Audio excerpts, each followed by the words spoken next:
Welcome back to my channel. If you're not subscribed, go ahead and hit that subscribe button right now because you're not going to want to miss this if you are planning to go to Salem. Ha ha ha ha ha.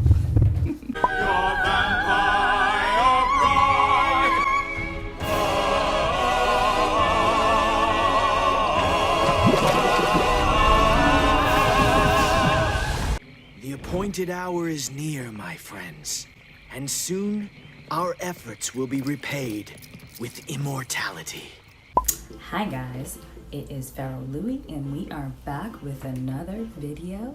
And so today's video, I am going to cover what you can do in Salem, parking, the whole shebang. So if you are interested in visiting Salem and you have no idea what you want to do for the day, stay tuned because this video is going to be everything that you need. And if you have clicked this video, I am assuming you have watched the Visiting Salem tour, and I will post the link down in the description.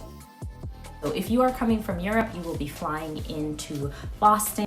You can actually visit Salem within 1 to 2 hours. So it's a perfect day trip. If you are going to get a hotel, it's always nice to stay within Salem. There's plenty of hotels in Salem. I will post their information right here for you guys. If you are looking for a more cost-effective way, but you still want a hotel, you can do a hotel in the surrounding towns and you will still get the same effect. Yeah, I always recommend Airbnbs because I think they're an easier and more cost-effective way to travel. Or you might have some friends on Facebook that live in the area, so just shoot them a message and say, hey, I'm coming into town, can I stay over? And if they're a good friend, they might host you. Accommodation prices may vary. I'm not gonna go into detail for that. There's a few ways you can go right into Salem. If you're a biker, you can take the blue bikes. If you are not familiar with the Blue City bikes, I did do a video in New Jersey with the Blue City bikes. I will post that in the description as well for you. So the Blue City bikes are a cool way to go into the city if you are doing a day trip. If you are interested, there are Ubers as well. Keep in mind that because it's around Halloween time, there might be surcharges and you could be paying upwards of like $50 to $100 depending on where your location. You Lyfts and taxis and Ubers, to check both apps because sometimes one app is a little bit more cost effective than the other app. There are local taxis. There is a witch taxi that looks just like Alphaba from Wicked. Keep in mind that it is around Salem and Halloween time, so traffic will be horrendous. Horrendous. I used to live in Salem. I was on a normal day, about a 5 to 10 minute drive down the street. On the weekend of Halloween, it took 3 hours. 3. So go early, leave early. Do not go late because your whole time will be spent in traffic, or you're going to be walking halfway because your Uber is not going to be able to get to your destination that you're going. So travel early. Because Salem is right near the water, luckily you get the option of actually coming in by ferry as well. Driving, you do have the option to park in a local area and take the shuttle. I will post some information here if I'm able to find it. And once you park, you just pay and you get transport. As far as parking goes, the price for parking can vary from location. I did see $10 up to $20 depending on how close the date is to Halloween. The prices could go higher. According to this little pamphlet, the price that they have going is over here. If you are coming by train, you do have the option to take the commuter rail. I will see if I can post the commuter rail information right over here for you guys. If not, you might have to do some Google search on your own. Sorry. Make sure to keep in mind the time that the train starts and closes. There is a set hour for the trains. Time frame might change as well depending on what time you're watching this video and what century you're watching this video. Prior to planning your trip, I suggest you kind of have a rough idea of things to do. Well, if we're gonna find any ghosts, we better split up. If you have gotten your hotel right into Salem, all you have to do is walk outside your hotel and get your activity started. You can do some walk-in tours as soon as you get in. pause and take what you need, because you know this video, I'm trying to make it under 10 minutes. Now, a cool thing that I really like to do, I love taking the trolley tour because it gives me like a very cool experience. However, you do have the option to enjoy just the walking tours. Now, tours can be from the history to ghost story. Well, if you are into museums, some of the popular ones that you might find are the Witch Museum as well as the Wax Museum. The Wax Museum is kind of cool. In my last video where I walked through Salem, I kind of showed you and gave you guys a backstory on the museum, so go ahead and check that out. Other types of things that you can do a haunted house tour, a harbor ghost tour, if that's something that you are interested in. So if you're really going on the wild side, and I don't think I have gotten to that point yet, but if you're for it, you can also go ahead and do a seance and raise some dead.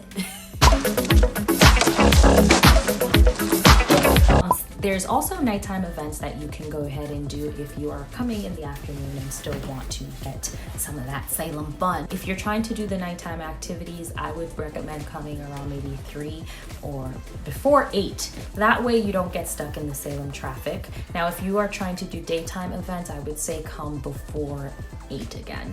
8 a.m. because you don't want to be stuck. Shops open around 10 o'clock, so you can still get the fun and the lines are not too long, so it's easier for you guys to see more things. There's some things that you can grab for food. I will post them over here. So when you are going out to eat, I would highly recommend eat in the local towns outside of Salem because you will have less of a wait. If you are planning to eat in Salem, I would eat an hour before you plan on being hungry. So if you're usually hungry at 1 o'clock, go eat at 12 o'clock because you're gonna be waiting in line for at least 20 minutes. Now 20 minutes is on the nicer end of things, but I have seen lines wrapped around the building, so if you are hungry and you think you're gonna go right into line and walk right in, well, think again. Even if you have a reservation, you're going to be waiting because it is packed. The lines are long. They're long. They're ridiculously long. So I avoid Salem during Halloween. Mind the rules and regulations because you don't want to get slapped with a $300 fine for drunken misconduct and littering.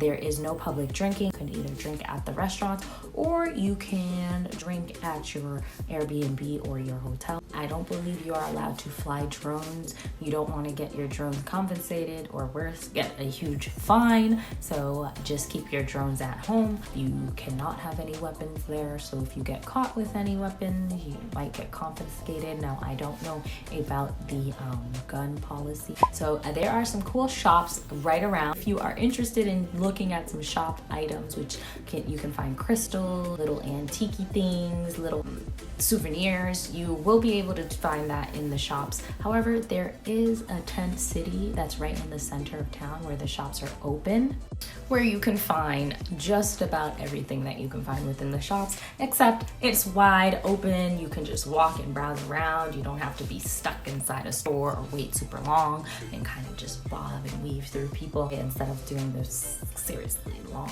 lines just to see one store. Unless if you know which store you want to go to. I feel like I'm giving you guys a fast speed of everything you need to know for Salem. I'm trying to give you guys as much value for your time. All right, make sure you bring some comfortable shoes. If you are not interested in waiting in a very long line, you can pre-pack your lunch and save yourself the hassle. People will be wearing costumes all over, so you won't be the oddball out. If you are planning to do Salem in a day, but also want to maximize your time, because I'm the kind of traveler, I like to do multiple things in one trip. To do the New England area, I recommend going and seeing the foliage up in New Hampshire, where you can do farm tours, apple picking, all those kinds of things. So if you are into history and learning all about the Pilgrims, then you can go ahead and go to Plymouth, where you can find some seafood as well as historic information on Plymouth. Rhode Island is only about an hour and 15 minutes, I want to say, from Salem. So there's great food in Rhode Island. There are mansions in Rhode Island. No, Rhode Island has some cool stuff from what I've experienced so far. If you guys like this video, make sure you hit that thumbs up button as well as the subscribe button, because it definitely will help out my page. And if you want to help promote me, you can go ahead and share this video as well if you found it helpful, and if you want to support me you can go ahead and buy me a book. One thing, I recently got hacked on my Instagram, so please do not follow me on Mocha Poca right here until I tell you guys I got my account back. I've been trying to get it back for 3 weeks. If you guys can find somebody who works for Facebook to help me get my account back, I will be so appreciative, because this hacker has had my page for about a month now, and I've tried contacting Facebook and Instagram, and no, as of now, I'm still waiting for a response. This filter is extremely creepy. Thank you guys for tuning in.